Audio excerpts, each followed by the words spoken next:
شیخ الاسلام ابن تیمیہ بیان کرتے ہیں من کان تقیا کان للہ ولیا، جو شخص متقی ہے وہ اللہ کا ولی ہے، جو شخص متقی ہے وہ اللہ کا ولی ہے۔ تقویٰ کسے کہتے ہیں؟ تقویٰ کہتے ہیں سادے سمپل الفاظ میں کہ اللہ کی اطاعت کو بجا لانا، اللہ کے اوامر کو انجام دینا اور اس کے منہیات سے محرمات سے دور رہنا۔ جن چیزوں کے کرنے کا اللہ نے ہم کو حکم دیا ہے ہم اس کو کر گزریں، اور جن چیزوں سے اللہ نے منع کیا ہے اس سے ہم رک جائیں، ایسا انسان متقی ہے۔ ہم جس قدر اطاعت اور بندگی میں بڑھ چڑھ کر حصہ لیں گے، اللہ کے اوامر کو جس قدر عملی جامہ پہنائیں گے اور اللہ کی معصیت سے گناہوں سے جتنا دور رہیں گے، اتنے بڑے ہم متقی بنیں گے، اتنا ہمارے اندر تقویٰ ہوگا، اور جس قدر ہمارے اندر تقویٰ ہوگا ہم اسی قدر اللہ کے ولی بنیں گے، اتنے بڑے ولی ہم اللہ کے بن سکتے ہیں۔ اللہ رب العالمین کہتا ہے وما يزال عبدي يتقرب إلي بشيء أحب إلي مما افترضت عليه، میرا بندہ مجھ سے قربت جس چیز کے ذریعہ سب سے زیادہ حاصل کر سکتا ہے وہ فرائض ہے۔ اگر اللہ کا ولی بن گئے ہم، اللہ کے دوست بن گئے ہم، تو اللہ بیان کر رہا ہے کہ ولایت کی اتنے اونچے درجے پر فائز ہو جاتا ہے وہ بندہ، اللہ کا اتنا بڑا ولی اور اللہ کے اتنے قریب ہو جاتا ہے وہ بندہ، اللہ اس قدر اس بندے سے محبت کرنے لگتا ہے کہ وَلَئِن سَأَلَنِي لَأُعْتِيَنَّهُ، اگر وہ مجھ سے کچھ بھی حلال چیز مانگ لے،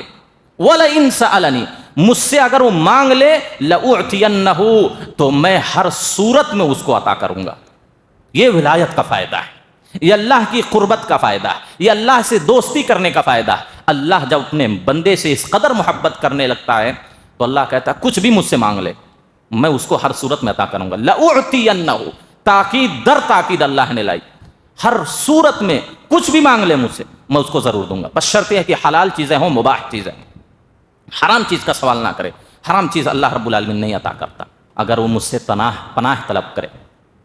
یعنی کوئی تکلیف پہنچ گئی، کوئی مصیبت اسے لاحق ہو گئی، کسی کا ڈر ہے، کسی کا خوف ہے، کوئی ظالم ستا رہا ہے اللہ کے کسی نیک بندے کو، کوئی ظالم اللہ کے کسی نیک بندے پر ظلم کر رہا ہے، اگر وہ اللہ کی پناہ طلب کرے، اللہ کہتا ہے میں ضرور بس ضرور اس کو اپنی پناہ میں لوں گا، میں ضرور اس کی حفاظت کروں گا۔ اگر اللہ کے ولی کو کوئی تکلیف پہنچاتا ہے تو وہ اپنے سامنے اللہ کے ولی کو نہیں بلکہ اللہ کو پائے گا، اللہ سے وہ مقابلہ کرے گا۔ یہ مطلب وَلَئِنِ اسْتَعَاذَنِي لَأُعِيذَنَّهُ، مجھ سے پناہ طلب کرے تو میں اسے اپنی پناہ میں لیتا ہوں، اپنی حفاظت میں لے لیتا ہوں۔ وَقُلْ جَاءَ الْحَقُّ وَزَهَقَ الْبَاطِلُ إِنَّ الْبَاطِلَ كَانَ زَهُوقًا۔ قال رسول الله صلى الله عليه وسلم إن الله تعالى يقول من عاد لي وليا فقد آذنته بالحرب وما يزال عبدي يتقرب إلي بشيء أحب إلي مما افترضته عليه ولا يزال يتقرب عبدي إلي بالنوافل حتى أحببته فإذا أحببته فكنت سمعه الذي يسمع به وبصره الذي يبصر بها، الحديث رواه البخاري۔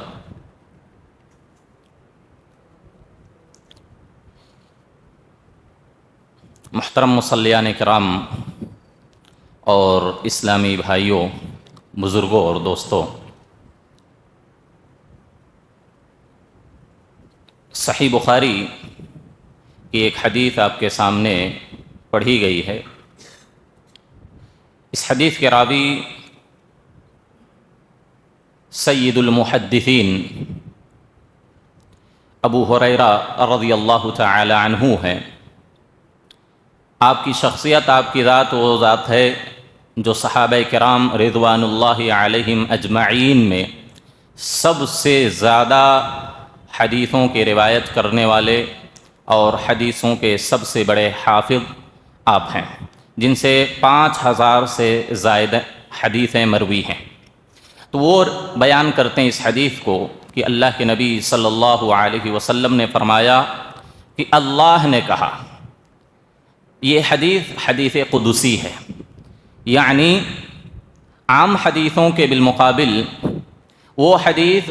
جس حدیث کو نبی صلی اللہ علیہ وسلم خود رب العالمین سے روایت کریں، اللہ سے بیان کریں، اسے حدیث قدسی کہا جاتا ہے. انہی حدیث میں سے ایک اہم حدیث یہ ہے، کہتے ہیں کہ اللہ رب العالمین نے فرمایا من عاد لی ولیا فقد آذنتہ بالحرب، کہ جس شخص نے میرے کسی ولی سے، میرے کسی دوست سے دشمنی کی، تو ایسے شخص سے میں اعلان جنگ کرتا ہوں. اللہ کے دوست، اللہ کے ولیوں سے اگر کوئی دشمنی رکھتا ہے، بغض رکھتا ہے، حسد کرتا ہے، تو اتنا بڑا گناہ ہے جس کی بنیاد پر اللہ رب العالمین کہتا ہے گویا کہ وہ مجھ سے جنگ کرنا چاہتا ہے، وہ مجھ سے لڑائی کرنا چاہتا ہے. آپ سوچیں اتنی بڑی وعید، اتنی بڑی دھمکی صرف 3 گناہوں پر دی گئی ہے. 3 گناہ ایسے ہیں جس کی وعید اور دھمکی یہ بتلائی گئی ہے کہ اللہ رب العالمین اس سے جنگ کرتا ہے. پہلا شخص یہ ہے جو اللہ کے ولیوں سے، اللہ کے دوستوں سے دشمنی رکھے، بغض رکھے، حسد کرے یا ان کو کسی طرح کی کوئی تکلیف پہنچائے. بعض روایتوں میں ہے من آذا، جو شخص اللہ کے ولیوں کو تکلیف پہنچائے. تو یہ پہلا شخص ہے جس سے اللہ رب العالمین جنگ کا اعلان کرتا ہے. دوسرا شخص وہ ہے جو سود خور ہے، سود کماتا ہے، سود کھاتا ہے، سود کھلاتا ہے. جتنی بھی مختلف شکلیں سود کی ہو سکتی ہیں، کسی بھی شکل میں اگر وہ ملوث ہے سود کی، تو اللہ رب العالمین سے گویا کی جنگ کرتا ہے. وہ قرآن کے اندر آتا ہے فَإِن لَمْ تَفْعَلُوا فَأْذَنُوا بِحَرْبٍ مِّنَ اللَّهِ وَرَسُولِهِ، اگر تم سودی لین دین سے، سودی کاروبار سے، سودی تجارت سے اگر تم باز نہیں آتے تو تم اللہ اس کے رسول سے جنگ کرنے کے لیے تیار ہو جاؤ. اور تیسرا گناہ ہے جو زمین کے اندر فساد مچاتے ہیں، قتل و غارت گری ہے، لوٹ مار ہے، ڈکیتی ہے، چوری ہے. زمین کے اندر فساد کی جو بھی شکلیں ہیں جس سے امن ختم ہوتا ہو، فتنے کا دور شروع ہوتا ہو، بد امنی معاشرے میں پھیلتی ہو، تو زمین میں فساد مچانے والے جو ہیں ایسے لوگ بھی اللہ اس کے رسول سے گویا کی جنگ کا اعلان کرتے ہیں. الذین یحاربون اللہ ورسولہ ویسعون فی الارض فسادا، زمین میں فساد برپا کرنے والے اللہ اس کے رسول سے جنگ کرنا چاہتے ہیں. یہ 3 گناہ ایسے ہیں جن گناہوں کی سزا اللہ اس کے رسول سے جنگ کرنے کے برابر بتائی گئی. اور اللہ رب العالمین کسی کے مقابل میں کھڑا ہو جائے، اللہ کسی کا مد مقابل ہو جائے، تو کیا اللہ رب کو نعوذ باللہ کوئی ہرا سکتا ہے؟ کوئی اللہ کی ذات پر غلبہ پا سکتا ہے؟ اس کا مطلب یہ ہوا کہ وہ انسان ہلاکت و بربادی کے دلدل میں گر جائے گا جو ان 3 گناہوں میں سے کسی ایک گناہ کا ارتکاب کرے گا. تو یہ جو حدیث ہم نے پڑھی کہ اللہ کے ولی سے جو دشمنی رکھتا ہے، بغض رکھتا ہے، حسد رکھتا ہے اور ان کو کسی طرح کی کوئی تکلیف پہنچاتا ہے، تو اللہ سے جنگ کرنے کے مترادف ہے. کون ہے اللہ کا ولی؟ ولی کسے کہتے ہیں؟ اللہ کا دوست کون ہے؟ حافظ ابن حجر رحمہ اللہ فتح الباری میں لکھتے ہیں المؤمن التقی، اللہ کا ولی، اللہ کا دوست وہ شخص ہے جو اللہ پر ایمان رکھتا ہے اور تقوی اس کے دل کے اندر ہو، متقی ہو، پرہیزگار ہو. المخلص فی عبادتہ، اللہ کی عبادت میں مخلص ہو، ریا کے لیے، نمود کے لیے، شہرت کے لیے، نام کمانے کے لیے، عزت حاصل کرنے کے لیے، دنیا کی دولت حاصل کرنے کے لیے وہ دین کا کام نہ کرتا ہو، وہ عبادت نہ کرتا ہو، وہ اس وجہ سے نماز نہ پڑھتا ہو تاکہ معاشرے میں، سماج میں لوگ کہیں بڑا نمازی ہے، بڑا پرہیزگار ہے۔ صدقہ خیرات اس وجہ سے نہ کرتا ہو کہ لوگ اس کی تعریف کریں بڑا سخی ہے، فیاض ہے، غریبوں کی، یتیموں کی، بیواؤں کی، بے کسوں کی بڑی مدد کرتا ہے، بہت خرچ کرتا ہے اللہ کے راستے۔ تو المخلص فی عبادت، اللہ کی عبادت میں مخلص ہو، المواظب علی طاعتہ، اور مسلسل اللہ کی اطاعت و بندگی کرنے والا ہو، یہ شخص اللہ کا ولی ہے۔ شیخ الاسلام ابن تیمیہ بیان کرتے ہیں من کان تقیا کان للہ ولیا، جو شخص متقی ہے وہ اللہ کا ولی ہے، جو شخص متقی ہے وہ اللہ کا ولی ہے۔ تقوی کسے کہتے ہیں؟ تقوی کہتے ہیں سادے سمپل الفاظ میں کہ اللہ کی اطاعت کو بجا لانا، اللہ کے اوامر کو انجام دینا، اور اس کے منہیات سے، محرمات سے دور رہنا۔ جن چیزوں کے کرنے کا اللہ نے ہم کو حکم دیا ہے ہم اس کو کر گزریں، اور جن چیزوں سے اللہ نے منع کیا اس سے ہم رک جائیں، ایسا انسان متقی ہے۔ ہم جس قدر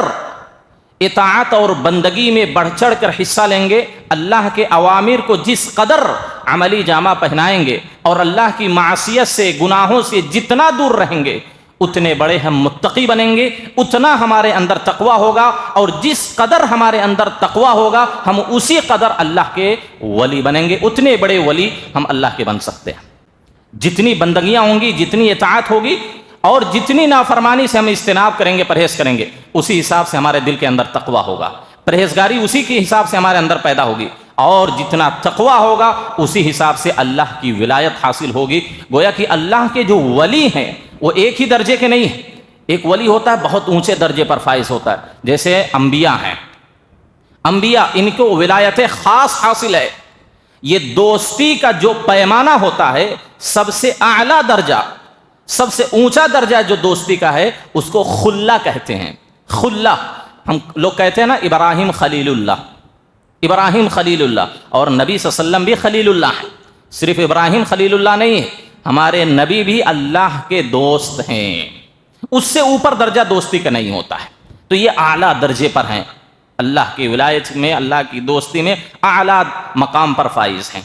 تو جتنا ہمارے اندر تقوی ہوگا، جتنی پرہیزگاری ہوگی، جتنی نیکیاں ہمارے اندر ہوں گی، اور جس قدر ہم گناہوں سے بچیں گے، اتنے بڑے ہم اللہ کے ولی بنیں گے۔ تو اللہ کے نبی صلی اللہ علیہ وسلم نے کہا جس شخص نے میرے ولی سے دشمنی رکھی، قرآن میں بھی اس کا نقشہ کھینچا گیا ہے، الا ان اولیاء اللہ لا خوف علیہم ولا هم يحزنون الذین آمنوا وكانوا يتقون۔ اللہ کے جو ولی ہوں گے، اللہ کے جو دوست ہوں گے، قیامت کے دن ہر کوئی پریشان ہوگا، نفسی نفسی کے عالم میں ہوگا،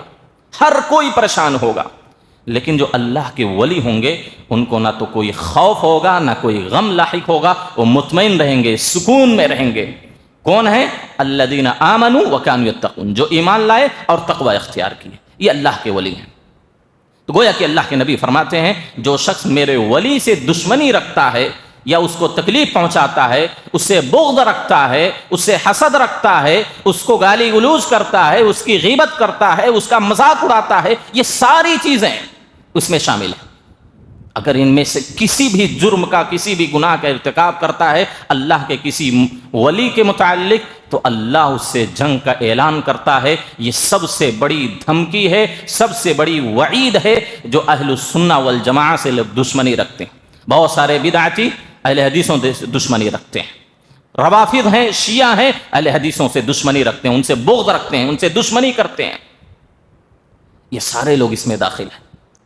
تو اللہ کے نبی صلی اللہ علیہ وسلم آگے بیان کرتے ہیں۔ اب دیکھیے ولایت کیسے حاصل ہوگی، اللہ کا مومن بندہ کیسے آدمی بنے گا، اللہ رب العالمین اس کا طریقہ بیان کر رہا ہے۔ اللہ رب العالمین کہتا ہے وما يزال عبدي يتقرب الي بشيء احب الي مما افترضت عليه، میرا بندہ مجھ سے قربت جس چیز کے ذریعہ سب سے زیادہ حاصل کر سکتا ہے وہ فرائض ہے۔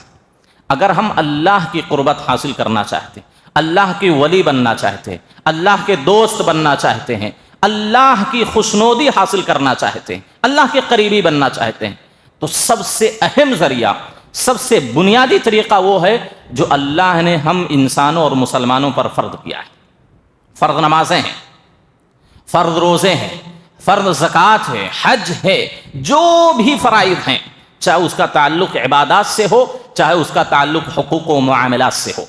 جو بھی فرائض ہیں، واجبات ہیں، اگر کوئی ان کو ادا کرتا ہے تو اللہ کی قربت اسے حاصل ہوتی ہے، اللہ کی محبت اسے حاصل ہوتی ہے. اللہ نے کہا کہ سب سے پسندیدہ چیز جس کے ذریعہ بندہ میری قربت حاصل کر سکتا ہے، میرے قریب ہو سکتا ہے، وہ چیزیں ہیں جو میں نے اس پر فرض قرار دی ہیں. بہت سارے لوگ کیا ہے، نوافل میں کبھی کبھی بڑا شوق و جذبہ رکھتے ہیں، فرائض میں کوتاہی ہوتی ہے. آپ 1000 سال نوافل کی پابندی کر لیں، فرائض میں کوتاہی کریں گے، ایک فرض اگر آپ چھوڑ دیں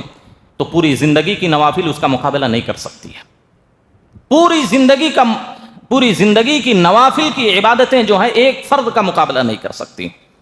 لہذا فرائض میں کسی طرح کی کمی اور کوتاہی نہیں ہونی چاہیے، اس میں غفلت اور سستی نہیں ہونی چاہیے. یہی وہ ذریعہ ہے جس سے سب سے زیادہ ہم اللہ کی قربت، اللہ کی نزدیکی اور اللہ کی رضا اور خوشنودی حاصل کر سکتے ہیں. اللہ کے نبی آگے فرماتے ہیں کہ اللہ نے کہا وَمَا يَزَالُ عَبْدِي يَتَقَرَّبُ إِلَيَّ بِالنَّوَافِلِ. ٹھیک ہے، فرائض کی پابندی کر رہا ہے، یہ اللہ کا ولی بن گیا ہے،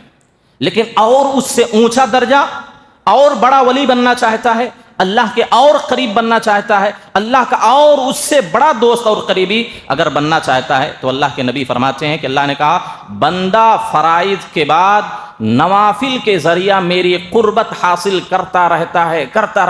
یعنی فرائض مکمل ادا کرتا ہے، اس کے ساتھ ساتھ نوافل کی بھی پابندی کرتا ہے. نمازوں سے پہلے بعد کی سنتیں ہیں،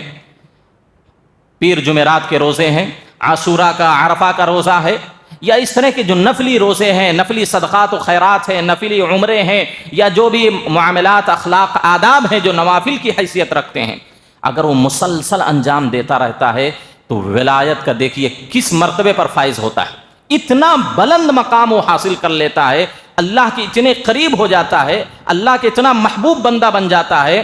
کہ اللہ کہتا ہے کہ جب وہ مسلسل فرائض کے بعد نوافل کے ذریعہ میری قربت حاصل کرتا رہتا ہے حتی احببتہ، ایک وقت ایسا آتا ہے کہ میں اس سے محبت کرنے لگتا ہوں. اللہ کہتا ہے میں اس بندے سے پیار کرنے لگتا ہوں، اس بندے کو چاہنے لگتا ہوں، میں اس بندے کو پسند کرنے لگتا ہوں. اللہ کسی سے محبت کرے، اللہ کسی کو چاہنے لگے، اللہ کسی سے پیار کرنے لگے، ذرا سوچئے دنیا کی کوئی بھی چیز اس کا مقابلہ کر سکتی ہے؟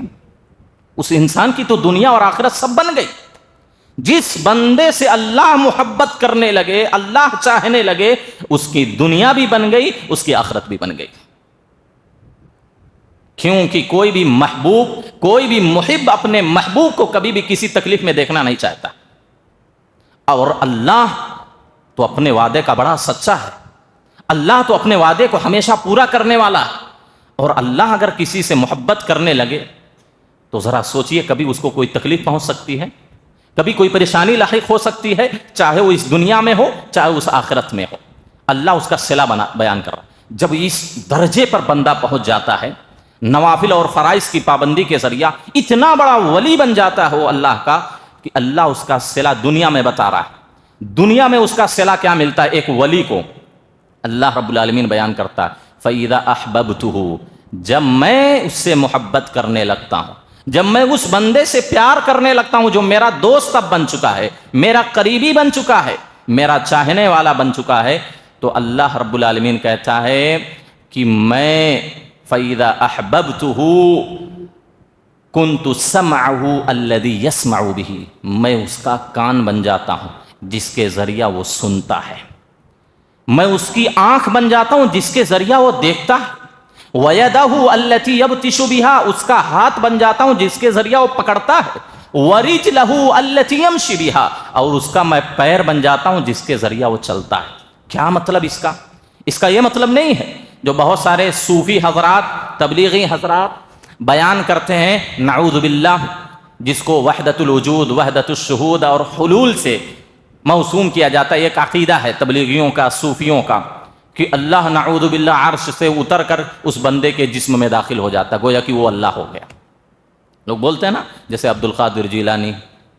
فلاں فلاں، تو اللہ ان کے اندر گھس جاتا ہے، اللہ ان کے اندر حلول کر جاتا ہے، گویا کہ وہ اللہ ہو گیا، نعوذ باللہ۔ یہ مطلب نہیں ہے، مطلب یہاں یہ ہے اللہ جو کہہ رہا ہے کہ میں اس کا کان بن جاتا ہوں جس کے ذریعہ وہ سنتا ہے، مطلب اس کا یہ ہے کہ اللہ رب العالمین دنیا میں اپنے ولی کی، اپنے دوست کی، اپنے چاہنے والے کی اس طرح حفاظت کرتا ہے، اس طرح اس کی رہنمائی کرتا ہے اور اس کو مسدد بناتا ہے کہ اللہ رب العالمین اس کے کان کو صرف انہی چیزوں کے سننے کی توفیق دیتا ہے اللہ جسے سننا پسند کرتا ہے۔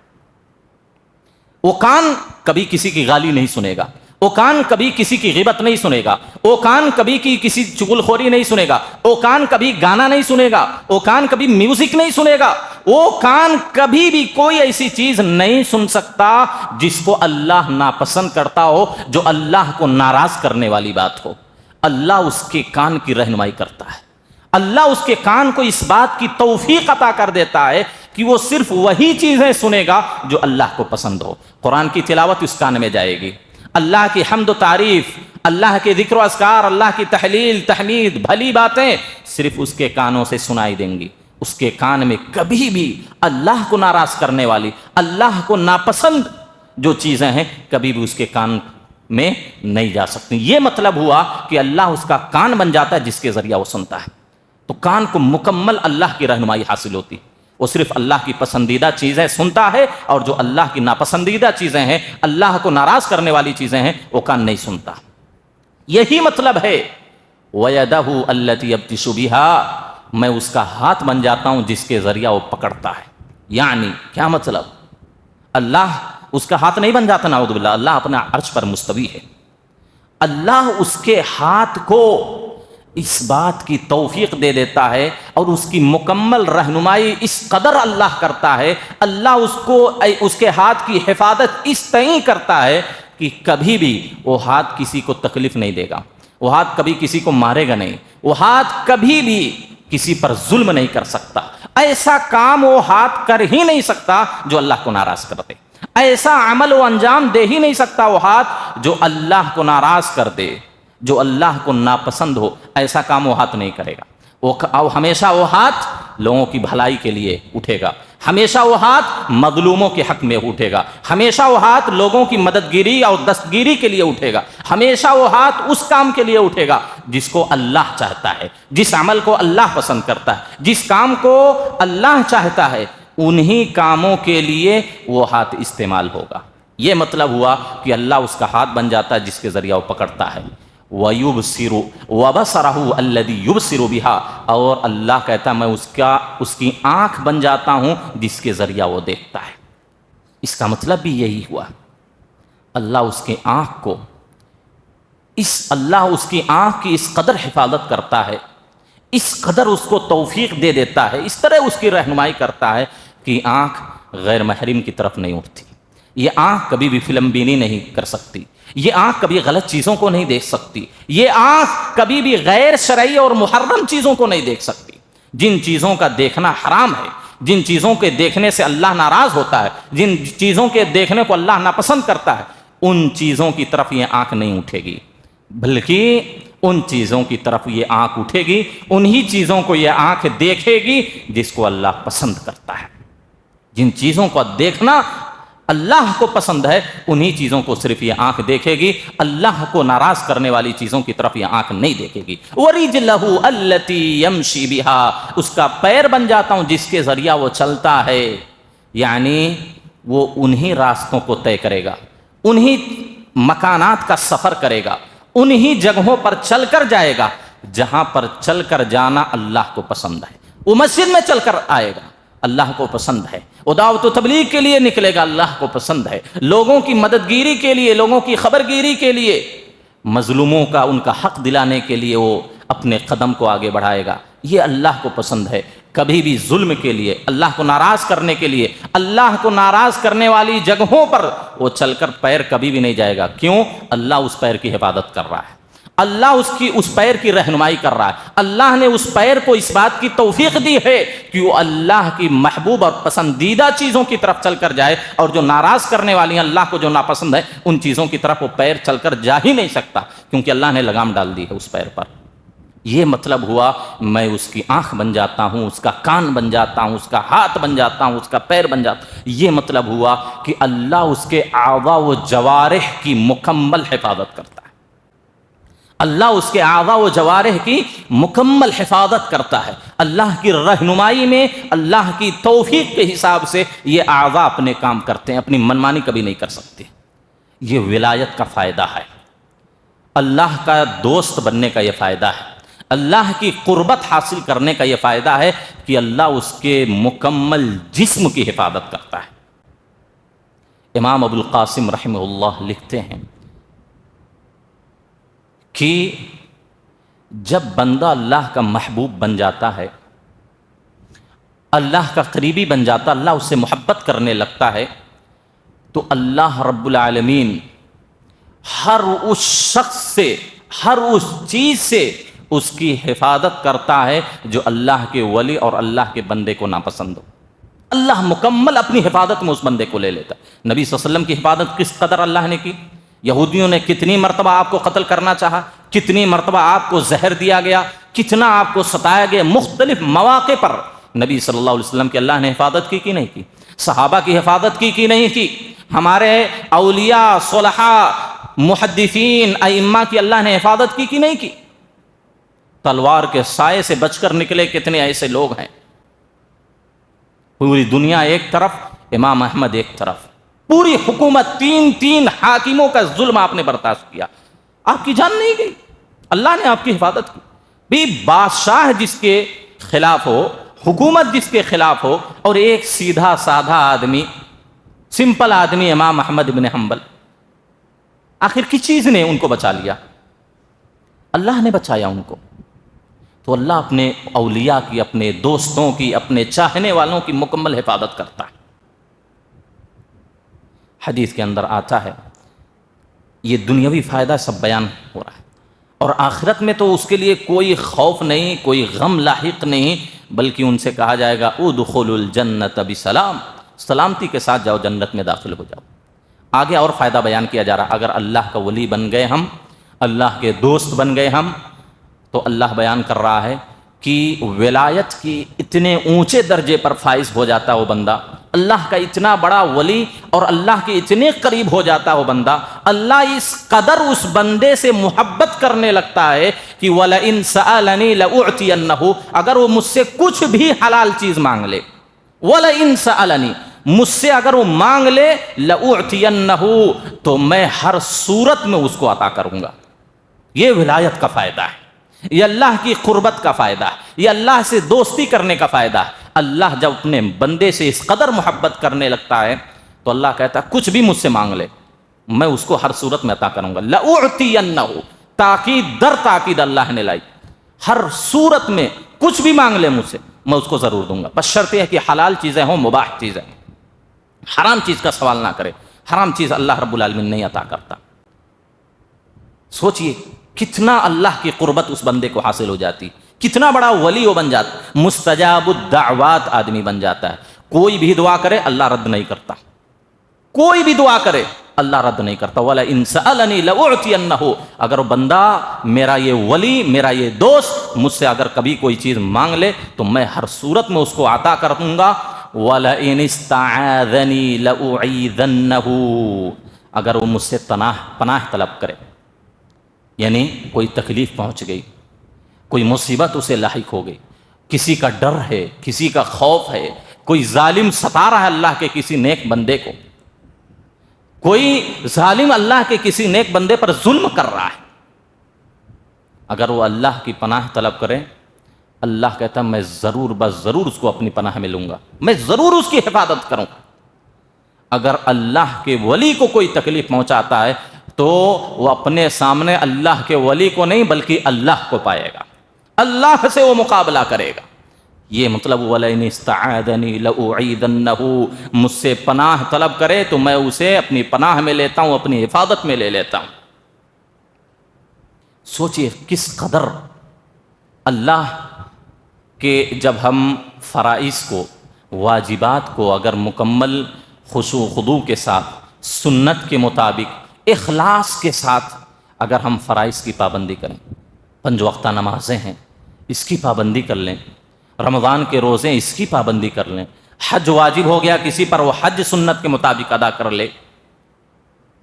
زکوٰۃ کسی پر واجب ہو گئی وہ زکوٰۃ سنت کے مطابق ادا کر دے، خوشی بخوشی اللہ کی قربت کے لیے، اللہ کی رضا کے لیے ان ساری عبادتوں کو انجام دے، وہ اللہ کا ولی بنتا ہے۔ اور اس کے ساتھ ساتھ اگر نوافل کی بھی پابندی کرنے لگے تو تقوی کے اور ولایت کے بڑے اونچے درجے پر فائز ہو جاتا ہے۔ ایک وہ مقام آتا ہے کہ اللہ اس بندے سے محبت کرنے لگتا، اس کو چاہنے لگتا ہے، اور جو کچھ بھی وہ مانگتا ہے، جو کچھ اللہ سے مطالبہ کرتا ہے اللہ اس کو عطا کرتا ہے۔ اور اگر کوئی پریشانی تکلیف لاحق ہوتی ہے وہ اللہ سے سوال کرتا، اللہ فلاں ظالم سے مجھے نجات دے دے، اللہ فلاں ظالم کے ظلم سے مجھے بچا لے، اللہ اس تکلیف کو مجھ سے دور کر دے، اس پریشانی کو مجھ سے دور کر دے، تو اللہ اپنی حفاظت میں لے کر اس ظالم کے ظلم سے اس کو نجات دے دیتا ہے۔ ضرورت اس بات کی ہے کہ ہم فرائض کی پابندی کریں، فرائض کے ساتھ ساتھ نوافل کی بھی پابندی کریں، اور خاص طور پر یہ جو ایام چل رہے ہیں، یہ ایام جو چل رہے ہیں، عشر ذو الحجہ جس کو ہم لوگ کہتے ہیں، اللہ کے نبی صلی اللہ علیہ وسلم کی صحیح حدیث ہے، آپ کہتے ہیں کہ اللہ کو سب سے پسندیدہ عمل، اللہ کے نزدیک سب سے محبوب عمل وہ عمل ہے، وہ نیکیاں، وہ عبادتیں ہیں جو ان 10 دنوں میں کی جاتی ہیں۔ رمضان میں اللہ کو نیکیاں بڑی پسند ہیں، لیکن رمضان سے کہیں زیادہ وہ نیکیاں اللہ کو پسند ہیں جو ان 10 دنوں میں کی جاتی ہیں۔ ان 10 دنوں میں جو نیکیاں کی جاتی ہیں، چاہے وہ فرض نمازیں ہوں، نفل نمازیں ہوں، فرض عبادتیں ہوں، نفل عبادتیں ہوں، روزے ہوں، زکوٰۃ ہو، صدقات ہو، ذکر و اذکار ہو، کوئی بھی عبادت ہو، کوئی بھی نیکی ہو، جتنا نیکیاں اللہ کو ان 10 دنوں میں محبوب ہیں، دنیا کے کسی ایام میں جو نیکیاں کی جاتی ہیں اتنی محبوب نہیں۔ بلکہ نبی صلی اللہ علیہ وسلم نے تو یہاں تک کہا ما من عمل ازکی عند اللہ، سب سے پاکیزہ، سب سے صاف ستھری جو نیکیاں اللہ کے نزدیک ہیں وہ نیکیاں ہیں جو ان 10 دنوں میں کی جاتی ہیں۔ بعض روایت میں ولا اعظم اجرا يعمله في عشر الاضحى، اللہ کے نبی صلی اللہ علیہ وسلم فرماتے ہیں سب سے زیادہ اجر و ثواب والی نیکیاں وہ نیکیاں ہیں جو ان 10 دنوں میں کی جاتی ہیں۔ ان 10 دنوں کو غنیمت سمجھے میرے بھائی، رمضان کے ایام سے بھی افضل ہیں یہ 10 دن۔ رمضان میں ہم کس قدر شوق و جذبے سے نفل نمازیں بھی پڑھتے ہیں، تراویح کا بھی اہتمام کرتے ہیں، تلاوت قرآن کا اہتمام کرتے ہیں، دعا کا اہتمام کرتے ہیں، صدقات و خیرات کا اہتمام کرتے ہیں، عبادتوں کے اندر شوق اور جذبہ ہمارے اندر پیدا ہو جاتا ہے۔ بھی رمضان سے بھی افضل یہ 10 دن ہے، رمضان سے بھی محبوب اللہ کے نزدیک یہ دن ہے۔ اس میں کیوں ہم عبادتیں نہیں کرتے؟ کیوں عبادتوں کے اندر ہمارے سستی اور کاہلی لاحق ہوتی؟ ان 10 دنوں میں ہمارے اندر شوق اور جذبہ کیوں نہیں پیدا ہوتا؟ رمضان سے کہیں زیادہ عبادتوں میں حصہ ان 10 دنوں میں لینا چاہیے، شوق و جذبہ دکھانا چاہیے، لہذا ان 10 دنوں کی قدر کریں۔ اللہ کے نبی صلی اللہ علیہ وسلم نے تو یہاں تک کہا جہاد سے بھی افضل وہ نیکی ہے جو ان 10 دنوں میں کی جاتی ہے۔ صرف ایک نیکی ان 10 دنوں میں جو نیکیاں کی جاتی ہیں اس کا اجر و ثواب بڑھ کر ہے، صرف ایک نیکی ہے، کیا؟ آدمی اللہ کے راستے میں اپنے مال کے ساتھ شریک ہوا ہو اور اپنا مال بھی اللہ کے راستے میں قربان کر دے، اپنی جان بھی اللہ کے لیے قربان کر دے، تب جا کر وہ نیکی اللہ کو ان 10 دنوں میں کی گئی نیکیوں سے زیادہ محبوب ہے۔ ورنہ اللہ کے نبی نے کہا کوئی بھی نیکی ایسی نہیں ہے جو ان 10 دنوں میں کی گئی نیکیوں کا مقابلہ کر سکے۔ سوچئے آدمی شہید ہو جائے، اپنی جان بھی اللہ کے حوالے کر دے، اپنا مال بھی اللہ کے حوالے کر دے، تب جا کر وہ نیکی ان 10 دنوں میں کی گئی نیکیوں سے بڑھ کر ہو سکتی ہے۔ کتنی بڑی نیکی ہے بس آپ، کتنی فضیلت ہے عبادتوں کی، نیکیوں کی ان 10 دنوں کے اندر جو انجام دی جاتی۔ ان 10 دنوں کی قدر کریں، فرائض تو کبھی بھی نہیں چھوڑنا ہے، نوافل میں بڑھ چڑھ کر حصہ لیں۔ میں اللہ سے دعا کرتا ہوں اللہ ہم تمام لوگوں کو ان 10 دنوں کی قدر کرنے کی توفیق عطا فرمائے۔ اللہ رب العالمین ہم تمام لوگوں کو فرائض کے ساتھ ساتھ نوافل کی پابندی کی توفیق عطا فرمائے۔ اللہ ہمیں متقی بنا، اللہ ہمیں نافرمانیوں سے، معاصی سے اللہ ہماری حفاظت فرما، اللہ جب تک زندگی دے کتاب و سنت کے مطابق زندگی گزارنے کی توفیق دے، جب خاتمہ ہو تو خاتمہ بالخیر عطا فرما، آمین۔ وآخر دعوانا الحمدللہ رب العالمین۔